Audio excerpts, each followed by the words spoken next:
Sud Radio Conseil de famille. Avec Domitis Invest. Choisissez Domitis Invest et investissez l'esprit libre avec des loyers sécurisés tous les mois, que votre bien soit occupé ou non. Bonsoir à toutes, bonsoir à tous. Bonsoir Stéphane Moller. Bonsoir Olivier. Très heureux de vous retrouver à l'antenne de cette nouvelle semaine. Rappelons-le, vous êtes associé au sein du cabinet VIA. On va répondre ce soir à Jacques. Il nous écoute à Narbonne, on le salue. Il nous demande quelle est la clé pour réussir une association en SCI.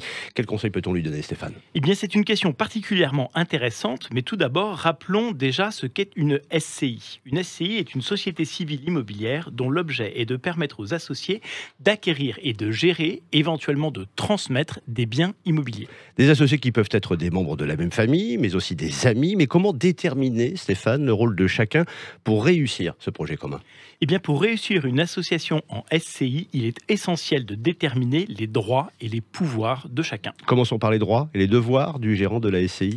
Eh bien, on sait que pour créer une SCI, il est impératif de désigner un gérant nommé par les associés. Il peut s'agir d'un des associés ou d'une tierce personne. Exactement. Et son rôle sera de présenter la SCI à l'égard des tiers, de signer des actes au nom et pour le compte de la société. Oui, mais les statuts de la SCI peuvent aussi limiter certains pouvoirs du gérant. Ils doivent limiter des pouvoirs. En effet, le gérant peut avoir besoin d'une autorisation préalable des associés pour prendre des actes de gestion particulièrement importants. Vous avez un exemple ? Eh bien, les statuts peuvent prévoir d'interdire au gérant de vendre ou d'acheter seul des biens immobiliers pour le compte de la SCI, par exemple. Pour assurer la bonne marche de la SCI, le gérant doit encore remplir des obligations. Oui, le respect de la loi pour tous les actes pris au cours de sa gérance de la société, agir dans l'intérêt de la société.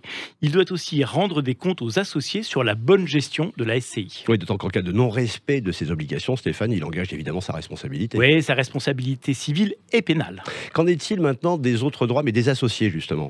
Et les associés, autres que les gérants, ont bien évidemment des droits, notamment ceux de consulter ou de prendre copie au siège social de tous les documents établis ou reçus par la SCI.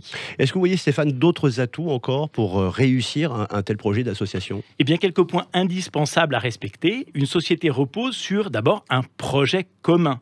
Êtes-vous sûr d'avoir les mêmes objectifs que vos associés ? Êtes-vous sûr de vous faire confiance et d'avoir mis en place tous les outils de contrôle du gérant ? Avez-vous établi des statuts clairs ? Et avez-vous pensé à ce qu'il adviendrait de la société si l'un des associés devenait incapable de tenir son rôle ? Des tensions peuvent quand même surgir, on le sait, entre les associés. Que faire dans ce cas ? Alors, comme par exemple, oui, dans le cas d'une SCI familiale, lorsque un des époux se sépare, eh bien, il existe dans ces conditions un droit de retrait d'un des associés qui doit pouvoir être mis en œuvre.